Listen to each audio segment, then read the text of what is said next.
Voice of public ನ್ಯೂಸ್ಗೆ ಸ್ವಾಗತ ಸುಸ್ವಾಗತ. ನಾನು ಸೌಮ್ಯ ಸತೀಶ್. ಶ್ರೀನಿವಾಸಪುರ ಸುದ್ದಿ. ಯಾವುದೇ ವಿಚಾರವಾಗಲಿ ವಿಷಯವನ್ನಾಗಲಿ ಕಲಿಯುತ್ತಲೇ ಇರಬೇಕು. ನಾವು ಪೂರ್ಣ ವಿಚಾರವನ್ನು ಅರಿತಿದ್ದೇನೆ ಎನ್ನುವುದಕ್ಕೆ ಸಾಧ್ಯವೇ ಇಲ್ಲ. ಆದ್ದರಿಂದ ಪ್ರತಿದಿನ ಹೊಸ ವಿಚಾರವನ್ನು ಕಲಿಯುತ್ತಲೇ ಇರಬೇಕು ಎಂದು ತಾಲೂಕು ಪಂಚಾಯಿತಿ ಕಾರ್ಯನಿರ್ವಹಣಾಧಿಕಾರಿ ಶಿವಕುಮಾರಿ ಮೇಡಂ ರವರು ತಿಳಿಸಿದರು. ಪಟ್ಟಣದ ಚಿಂತಾಮಣಿ ರಸ್ತೆಯ ಸರ್ಕಾರಿ ಬಾಲಕ ಉರ್ದು ಪ್ರಾಥಮಿಕ ಶಾಲೆಯಲ್ಲಿ ಶುಕ್ರವಾರ 6 ಕ್ಲಸ್ಟರ್ ಮಟ್ಟದ ಅಡುಗೆ ಸಿಬ್ಬಂದಿ 1 ದಿನದ ತರಬೇತಿ ಕಾರ್ಯಕ್ರಮಕ್ಕೆ ಚಾಲನೆ ನೀಡಿ ಮಾತನಾಡಿದರು.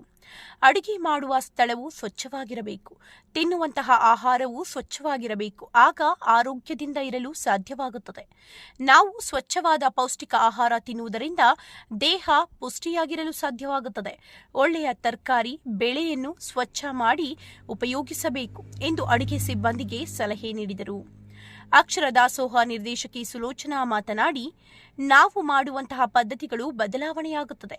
ಅದಕ್ಕೆ ತಕ್ಕಂತೆ ವಿಧಾನಗಳಲ್ಲಿ ಬದಲಾವಣೆಯಾಗಬೇಕು. ಅದಕ್ಕೆ ತಕ್ಕಂತೆ ನಾವು ಬದಲಾವಣೆಯಾಗಬೇಕು. ಅಡುಗೆ ಕೋಣೆಯು ಸ್ವಚ್ಛವಾಗಿ ಇಟ್ಟುಕೊಳ್ಳಬೇಕು ಹಾಗೂ ತರಕಾರಿ, ಅಕ್ಕಿ ಸ್ವಚ್ಛ ಮಾಡಿ ಬಳಸಬೇಕು ಎಂದು ಮಾಹಿತಿ ನೀಡಿದರು.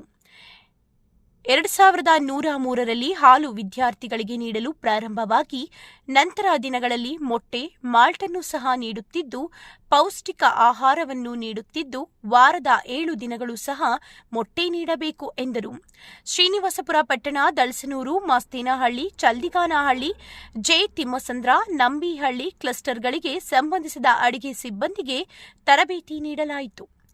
ಜಿಲ್ಲಾ ಅಕ್ಷರ ದಾಸೋಹ ಶಿಕ್ಷಣಾಧಿಕಾರಿ ತಿಮ್ಮರಾಯಪ್ಪ, ಪ್ರಾಥಮಿಕ ಶಾಲಾ ಶಿಕ್ಷಕರ ಸಂಘದ ಅಧ್ಯಕ್ಷ ಬೈರಾರೆಡ್ಡಿ, ಮುಖ್ಯ ಶಿಕ್ಷಕಿ ವೀಣಾ, ಡಾ ತರುಣ್, ಸಿಆರ್ಪಿಗಳಾದ ಚೆನ್ನಪ್ಪ, ಭಾನುಮತಿ, ಗೀತಾ, ಆರೀಫ್, ಮಮತಾ, ಮಂಜುನಾಥ್ ಹಾಗೂ ಅಡುಗೆ ಸಿಬ್ಬಂದಿಗಳು ಇದ್ದರು.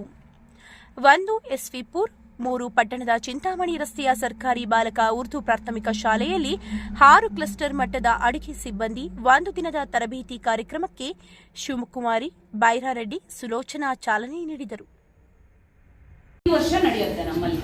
ನೀವು ಎಲ್ಲರೂ ಬಂದಿದ್ದೀರಾ, ಮಾಹಿತಿಯನ್ನ ಪಡ್ಕೊಂಡು ಸಹ ಹೋಗಿದ್ದೀರಾ. ಹಾಗಾದ್ರೆ ಪ್ರತಿ ವರ್ಷನೂ ಇದು ಬೇಕಾ ಅನ್ನೋದು ಒಂದು ಪ್ರಶ್ನೆ ಬಂದಾಗ ಖಂಡಿತವಾಗಿಯೂ ಬೇಕಾಗಿದೆ.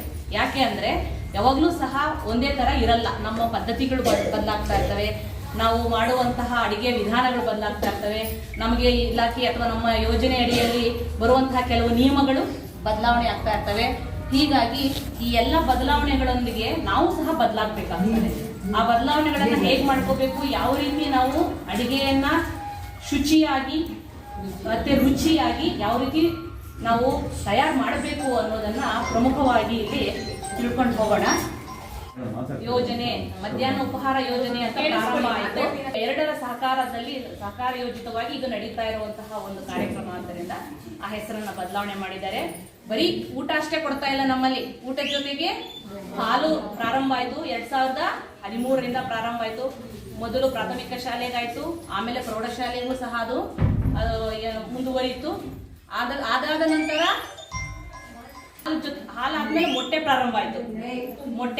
ಆ ಮೊಟ್ಟೆ ಪ್ರಾರಂಭ ಆದ ಮೇಲೆ ಮತ್ತೆ ಮಾಲ್ಟನ್ನ ಈಗ ಅಂದ್ರೆ ಕೆಲವು ಮಕ್ಕಳು ಹಾಲನ್ನ ಸರಿಯಾಗಿ ಬಳಕೆ ಮಾಡ್ತಾ ಇಲ್ಲ, ಕುಡಿತಾ ಇಲ್ಲ, ಚೆಲ್ಲುತ್ತಾ ಇದ್ದಾರೆ ಅನ್ನೋದೊಂದನ್ನು ಪರಿಗಣಿಸಿಕೊಂಡು ಅದನ್ನ ಸ್ವಲ್ಪ ರುಚಿಕರವಾಗಿ ಇನ್ನಷ್ಟು ಒಂದು ಸ್ವಲ್ಪ ಉತ್ತಮವಾಗಿ ಮಕ್ಕಳು ಸೇವಿಸಲಿ, ಅದರ ಉಪಯೋಗವನ್ನ ಸದುಪಯೋಗ ಪಡಿಸ್ಕೊಳ್ಳಿ ಅಂತ ಹೇಳ್ಬಿಟ್ಟು ಮಾಲ್ಟ್ ಅನ್ನ ಈಗ ಉಚಿತವಾಗಿ ಸಾಯಿ ಶ್ಯೂರ್ ಅನ್ನೋರು ನಮ್ಮ ಚಿಕ್ಕಬಳ್ಳಾಪುರ ಜಿಲ್ಲೆಯಿಂದ ಉಚಿತವಾಗಿ ನಮಗೆ ಸಪ್ಲೈ ಮಾಡ್ತಾ ಇದ್ದಾರೆ. ಅದಾದ ನಂತರ ಈಗ ನಮ್ಮ ಜೊತೆಗೆ ನಮ್ಮ ಸರ್ಕಾರ ವಾರಕ್ಕೆ 2 ಮೊಟ್ಟೆ ಅಂತ ಕೊಡ್ತಾ ಇತ್ತು. ಅದಕ್ಕೆ ಅವರಿಗೆ ಒಂದು ಸ್ವಲ್ಪ ಸಹಕಾರ ಕೊಟ್ಟು ನಮ್ಮ APF ಅಂದ್ರೆ ಅಜೀಂ ಪ್ರೇಮ್ಜಿ ಫೌಂಡೇಶನ್ ಕಡೆಯಿಂದ ಉಳಿದ 4 ದಿನಗಳಿಗೆ ವಿಸ್ತರಣೆ ಮಾಡಿಕೊಂಡು ಅದು ಈಗ ಒಟ್ಟಾರೆ ಒಂದು ವಾರದ 6 ದಿನಗಳು ಸಹ ನಾವು ಮೊಟ್ಟೆಯನ್ನ ಕೊಡ್ತಾ ಇದ್ದೀವಿ. ಎಲ್ಲರೂ ವಿತರಿಸ್ತಾ ಇದ್ದೀರಾ ಅಂತ ಗೊತ್ತಿದೆ, ನಿಮ್ಗೂ ಗೊತ್ತಿದೆ. ಇದು ಮೊಟ್ಟೆ ಯೋಜನೆ ಆಗಿರೋದ್ರಿಂದ ಮೊಟ್ಟೆಯನ್ನೇ ವಿತರಿಸಬೇಕು. ದಯವಿಟ್ಟು ಎಲ್ಲೂ ಅಷ್ಟೇ ನಿಮ್ಮ ಶಿಕ್ಷಕರಿಗೂ ತಿಳಿಸಿ. ಚಿಕ್ಕಿ ಅಂತೆ, ಬಾಳೆಹಣ್ಣಂತೆ ಅದು ಆಪ್ಷನಲ್ ಬೇಡ. ಒಂದು ವೇಳೆ ಕೆಲವು ಮಕ್ಕಳು ತಿನ್ನದೇ ಇರುವಂತವ್ರು ಇರ್ತಾರೆ, ಅಂದ್ರೆ ಹುಟ್ಟುವುದಾಗಿಂದಲೂ ತಿನ್ನದೇ ಇರೋರು ಅಥವಾ ಕೆಲವು ಕಾರಣಾಂತರಗಳಿಂದ ತಿನ್ನದೇ ಇರೋರು, ಅಂತವರಿಗೆ ಮಾತ್ರ ಬಾಳೆಹಣ್ಣು ಅಥವಾ ಚಿಕ್ಕಿಯನ್ನ ವಿತರಿಸಿ ಅಂತ ಹೇಳಿದ್ದಾರೆ ವಿನಃ ಒಂದಿನ ಚಿಕ್ಕಿ ಕೊಡ್ರಿ, ಒಂದಿನ ಬಾಳೆಹಣ್ಣು ಕೊಡ್ರಿ, ಒಂದಿನ ಮೊಟ್ಟೆ ಕೊಡ್ರಿ ಅಂತ ಎಲ್ಲೂ ಹೇಳಿಲ್ಲ. ಕಡ್ಡಾಯವಾಗಿ ಇದು ಮೊಟ್ಟೆಯನ್ನೇ ವಿತರಿಸಬೇಕು, ಪ್ರತಿದಿನನೂ ವಿತರಿಸಬೇಕು. ಸೊ ಈ ಮೊಟ್ಟೆ ಬೇಯಿಸೋದು ಹೇಗೆ, ಆ ಮೊಟ್ಟೆಯನ್ನ ಬೇಯಿಸ್ತಾ ಇದ್ದಾಗ ನಾವು ಅದನ್ನ ಪರೀಕ್ಷೆ ಮಾಡೋದು ಹೇಗೆ, ಅಂದ್ರೆ ಅದು ಕೆಟ್ಟಿದೆಯಾ ಅಥವಾ ಚೆನ್ನಾಗಿದೆಯಾ, ಅದು ಈ ವಿಷಯಗಳೆಲ್ಲ ನೀವು ತಿಳ್ಕೋಬೇಕಾಗಿದೆ. ಸೊ ಈ ತಿಳ್ಕೋಬೇಕಾಗಿರೋದ್ರಿಂದ ಇಂಥ ವಿಷಯಗಳನ್ನ ಹೆಚ್ಚಾಗಿ ನಿಮಗೆ ತಿಳಿಸ್ಬೇಕು ಅಂತ ಹೇಳಿ ನಿಮ್ಮನ್ನ ಈ ಒಂದು ಕಾರ್ಯಾಗಾರಕ್ಕೆ ನಿಮ್ಮನ್ನ ಕರೆಸಿದೀವಿ. ಈ ತರಬೇತಿ ಅಗತ್ಯ ಇದೆಯಾ ಅನ್ನೋ ಒಂದು ಪ್ರಶ್ನೆ ಎಲ್ರಿಗೂ ಬರ್ಬೋದು. ನಾವು ಯಾವುದೇ ಒಂದು ವಿಷಯದಲ್ಲೇ ಆಗಲಿ ಕಲಿಯುವಂಥದ್ದು ಕೊನೆಯವರೆಗೂ ಇರುತ್ತೆ. ಎಷ್ಟೇ ಕಲಿತ್ರೂ ನಾವು ಪೂರ್ತಿ ಕಲ್ತಿದ್ದೀವಿ ಅನ್ನೋದು ಒಂದು ಫುಲ್ ಸ್ಟಾಪ್ ಇಡೋದಕ್ಕೆ ಆಗೋದೇ ಇಲ್ಲ. ಎಷ್ಟೊಂದು ಅಗಾಧವಾದ ಒಂದು ವಿಷಯ ಯಾವುದೇ ಒಂದು ವಿಷಯದಲ್ಲಾಗಿರ್ಬೋದು ಇರುತ್ತೆ. ಅದೇ ರೀತಿ ನಿಮಗೆ ಸಂಬಂಧಪಟ್ಟಂಗೆ ಇವತ್ತಿನ ದಿನದ ಕಾರ್ಯಕ್ರಮಕ್ಕೆ ಸಂಬಂಧಪಟ್ಟಂತೆ ಅಡುಗೆ ಮಾಡೋದ್ರಲ್ಲಿ ಯಾವ್ಯಾವ ಥರ ಮುನ್ನೆಚ್ಚರಿಕಾ ಕ್ರಮಗಳನ್ನ ತಗೋಬೇಕು ಮತ್ತು ಎಷ್ಟು ಸ್ವಚ್ಛತೆಯಿಂದ ನಾವು ಈ ಒಂದು ಕೆಲಸನ ನಿರ್ವಹಣೆ ಮಾಡಬೇಕು ಅನ್ನೋದ್ರ ಬಗ್ಗೆ ನಿಮಗೆ ಸುಮಾರು ಮಾಹಿತಿನ ಕೊಡ್ತಾರೆ. ಅದು ತುಂಬ ಮುಖ್ಯನೂ ಆಗಿರ್ತದೆ. ಯಾಕೆ ಅಂತಂದರೆ ಆರೋಗ್ಯ ಭಾಳ ಮುಖ್ಯ ಅಲ್ವಾ? ಒಳ್ಳೆ ಆರೋಗ್ಯ ನಮ್ಗೆ ಹೆಂಗೆ ಬರುತ್ತೆ? ನಾವೇನು ದೇಹಕ್ಕೆ ನಾವೇನು ಆಹಾರ ಪೂರೈಕೆ ಮಾಡ್ತೀವೋ ಅದರಿಂದ ಮಾತ್ರ ನಮಗೆ ಒಳ್ಳೆಯ ಆರೋಗ್ಯ ಸಿಗಲಿಕ್ಕೆ ಸಾಧ್ಯ. ಇನ್ನು ಬೇರೆ ನಾವು ಏನೇನು ಕೆಲಸ ಕಾರ್ಯಗಳು ಮಾಡ್ತೀವೋ ಅದಕ್ಕೆಲ್ಲ ಇದು ಪೂರಕವಾಗಿರುತ್ತಷ್ಟೇ.